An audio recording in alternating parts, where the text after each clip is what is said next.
220 volt DC shunt motor, 220 volt है ना। Voltage लिखते टाइम में गलती मत करना, कई बार जल्दी जल्दी में 200 वोल्ट लिख देते बहुत सारे स्टूडेंट। ये कितना है, 3 एम्पीयर करंट ड्रॉ कर रहा है, थोड़ा सा फिंगर बदल लेते हैं, 3 एम्पीयर करंट ड्रॉ कर रहा है, ठीक है, एट नो लोड है ना, 3 एम्पीयर करंट ड्रॉ कर रहा है एट नो लोड। अब देखो यहाँ पर बहुत सारे स्टूडेंट कंफ्यूज हो जाते हैं कि सर यहाँ पर कुछ भी नहीं लिखा, motor takes 3 ampere at no load, इसका मतलब क्या समझे, कोई आर्मेचर लिखा है क्या यहाँ पे, नहीं लिखा है तो हमें आर्मेचर नहीं कंसीडर करना है। जब तक आर्मेचर करंट नहीं बोले जब तक हमें आर्मेचर करंट कंसीडर नहीं करना। ये कहां से, ये मोटर ड्रॉ कहां से कर रहा है, सप्लाई से, तो सप्लाई से ही करंट आएगा, इसका मतलब लाइन करंट की बात हो रही बाय डिफॉल्ट, इस चीज का ध्यान रखना, ठीक है। और क्या बोला, इट ड्रॉस 25 एम्पीयर, क्या बोला, it draws 25 ampere when running at full load at 1500 RPM, मतलब फुल लोड की स्पीड आपको गिवन है, मतलब N2 की स्पीड आपको गिवन है 1500 आरपीएम, 1500 आरपीएम फुल लोड है, तब कितना है 25 एम्पीयर करंट ड्रॉ हो रहा है। The armature and shunt resistances are, armature और शंट रेजिस्टेंसेस बता देते हैं तो 0.5 ओम और 220 ओम, ठीक है, 220 ohm respectively. The no load speed in RPM, तो सिंपल आपको क्या पूछा है, नो लोड स्पीड पूछी है, मतलब कि N1 पूछा है आपसे, N1 पूछा है। तो 3 एम्पीयर यहाँ ड्रॉ हो रहा है, तो आप देखो यहाँ से कि यहाँ का करंट कितना है, ये जो शंट है 220 वोल्टेज वही का वही अप्लाई होगा, तो 1 एम्पीयर इधर, ठीक है।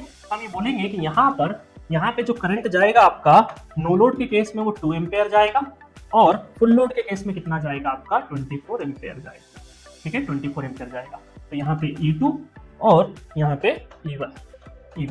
तो वापस से प्लान बनाते हैं, सर आपने जैसा बताया प्लान बना लो फटाफट। शंट है तो E is proportional to N5 flux constant है क्योंकि कुछ भी मेंशन नहीं है, तो E2 divided by E1 equal to N2 divided by N1।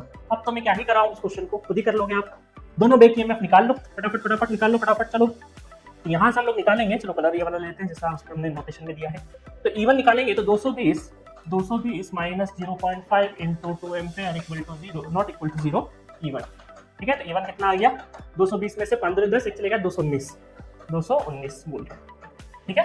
चलो फटाफट येलो कलर ले लेते हैं, ये कितना हो जाएगा 220 माइनस कितना 0.5 into 24, 0.5 into 24 equal to E2। 0.5 का मतलब क्या समझू मैं, 1/2 हो जाएगा तो 12, और 220 में से 12 चले गया तो 210 और 208, तो E2 कितना हो जाएगा 208 वोल्ट, ठीक है।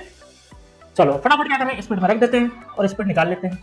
तो कहाँ थे हम लोग, E2 E1 पे थे, ठीक है। तो यहाँ से 208 डिवाइडेड बाय E1 कितना है 219 इक्वल टू N2 हमें 1500 आरपीएम पता है और N1 हमें निकालना है, तो N1 आ जाएगा, कैलकुलेट कर लेंगे तो 1579.32 आरपीएम, ठीक है। इस वाले क्वेश्चन में रेंज काफी बड़ी गिवन थी, तो जिसका आंसर थोड़ा बहुत भी ऊपर नीचे हो तो चलेगा, कोई दिक्कत नहीं, रेंज काफी बड़ी थी इसमें, ठीक है।